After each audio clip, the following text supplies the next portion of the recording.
अगर मैं आपसे कहूं कि संसद में भाषण के दौरान इतना बड़ा बवाल आज तक कभी नहीं हुआ था जितना आज हो चुका है।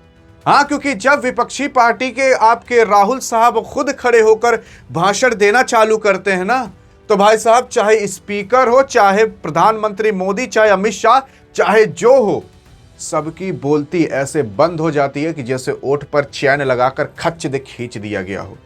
भाई साहब, जो ये बंदा कहता है ना, अभी आपको पता चलेगा और आप खुद डिसाइड करोगे कि भाई साहब संसद के अंदर अब कांग्रेस सबकी बोलती बंद कर दे रही है।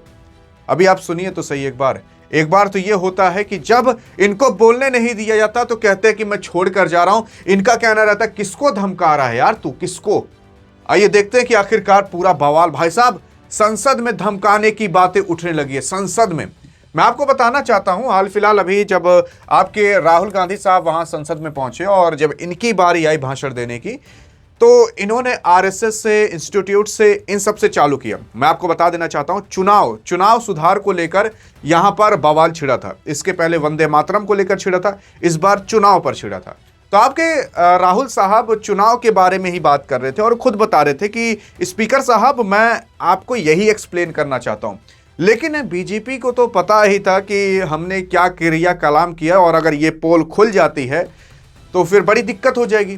तो उस संसद के अंदर जो नेता होता बैठे थे, कोई बोलने नहीं दे रहा था, सब चिल्लाने लग रहे थे, हा हुल्ला करने लग रहे थे। तो उसके बाद आपके उसी में से किसी ने कुछ बोल दिया। स्पीकर साहब ने कहा कि किसको धमका रहे हो, धमकी दोगे यहां पर।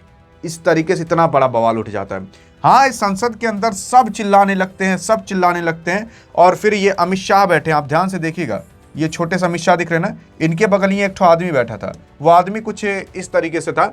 इस आदमी ने कहा कि हम यहाँ पर सुनने के लिए बैठे हैं, आप शांत तो रहिए। अरे भाई साहब, पहले आप अपने पार्टी को शांत कराइए, तभी तो शांत होंगे। लेकिन ये अपने पार्टी को ना, बल्कि कांग्रेस की पार्टी को शांत कराने पे तुल चुके थे। लेकिन फिर उसके बाद राहुल गांधी साहब कहते हैं, कुछ देर बाद कहते हैं कि स्पीकर साहब मुझे यहाँ पर बोलने नहीं दिया जा रहा है, और अगर बोलने नहीं दिया गया ना तो मैं यहीं पर शांत हो जाऊंगा और मैं यहीं पर प्रोटेस्ट चालू कर दूंगा, क्योंकि मुझे बोलने नहीं दिया जा रहा है। इतना बड़ा बवाल उठ चुका था। लेकिन अब सुनिए, मेन बवाल तो अब उठता है जो किसी के सामने आया नहीं। जब संसद शांत होती है ना, तो उसके बाद राहुल साहब कहते हैं कि देखिए, मैं आपको केवल 3 बातें बोलना चाहूंगा, उस 3 बातों का बस मुझे जवाब दे दीजिए, बस, इससे ज्यादा मुझे कुछ नहीं चाहिए।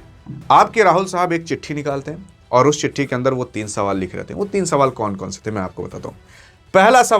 पहला सवाल ये था कि सीजेआई यानी कि चीफ जस्टिस ऑफ इंडिया, यानी कि सुप्रीम कोर्ट के जो चीफ जस्टिस ऑफ इंडिया कहलाते हैं, उनको चुनाव आयुक्त जब होता है, मतलब जब चुनाव का मेन हेड को आयुक्त किया जाता है, उसमें से सीजेआई को क्यों निकाल दिया गया, उस पैनल से सीजेआई को क्यों निकाल दिया गया।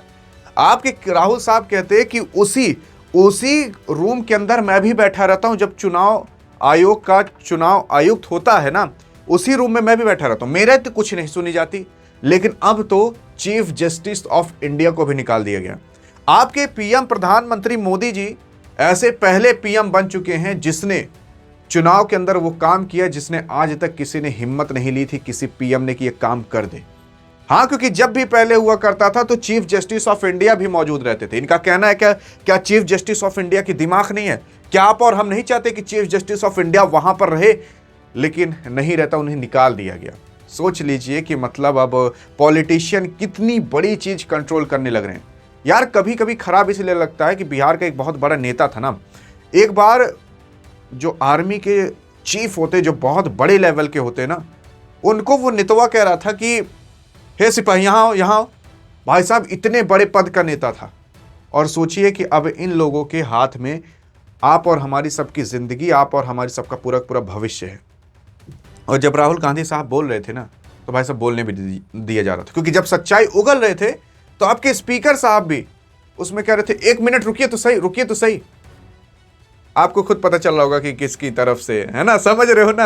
हाँ, बस इससे ज्यादा कुछ कहना नहीं है। समझने वाले समझ गए होंगे, इशारा भी काफी है, क्योंकि उस संसद के अंदर खुद कहा जा रहा था कि भाई साहब डेमोक्रेसी की तो धज्जियां उड़ा दी जा रही हैं, धज्जियां। देखिए, सबसे पहली चीज तो यहां पर आपके राहुल गांधी पहला सवाल ये फेंकते हैं, इसका सवाल का जवाब किसी के पास नहीं रहता। दूसरा सवाल ये फेंकते हैं कि अच्छा चलिए एक ठो चीज और बताइए कि सन 2023 के अंदर ऐसा क्यों हुआ कि जो चुनाव आयोग रहेगा उसके ऊपर कोई एफआईआर, कोई केस नहीं होगा। ऐसा क्यों किया गया? आज तक किसी प्रधानमंत्री को ये जरूरत नहीं पड़ी ये पास कराने के लिए, लेकिन आज क्यों कराया जा रहा है? क्योंकि आपको भी पता है, क्योंकि जब चुनाव में चोरी होगी वोट की तो उसके बाद पकड़ा चुनाव आयोग ही जाएगा, और चुनाव आयोग पर अगर कोई केस नहीं कर पाओगे तो वो पकड़ा कैसे जाएगा? और जब अगर यही बिल पास हो चुका है तो कौन सी दिक्कत है भाई साहब, चाहे जो करे मन मर्जी। अरे भाई साहब, क्या ब्रह्मा है वो? ब्रह्मा है? अरे मान लेते हैं कि किसी आदमी का मूड सनक ही गया, कुछ कर ही दिया, तब भी केस नहीं कर सकते?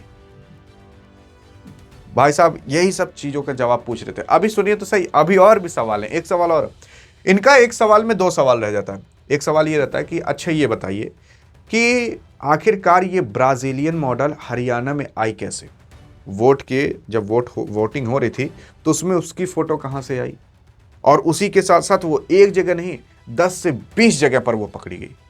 वो लड़की यहां पर नहीं आई थी, लेकिन उसकी फोटो, उसके नाम पर वोट जरूर डले थे, उसकी फोटो पर वोट जरूर डले थे। फिर उसके बाद ये भी बताइए कि अभी हाल फिलहाल जहां इलेक्शन हुआ वहां पर एक औरत के नाम 200 बार से ज्यादा थे, और वही औरत सेम थी एक ही बूथ पर। ये कैसे हो गया? और इन्हीं सब का जब आपके जवाब पूछना चालू किए कि राहुल साहब ना, भाई साहब सामने वाले की तो धज्जियां उड़ गई, कोई कुछ बोल ही नहीं पाया यार। सब बात पलट दिया कर रहे थे कि भाई साहब बात पलट दो, इसका जवाब नहीं है किसी के पास।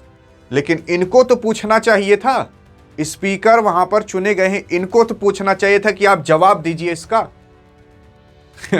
लेकिन क्या ही जवाब दोगे?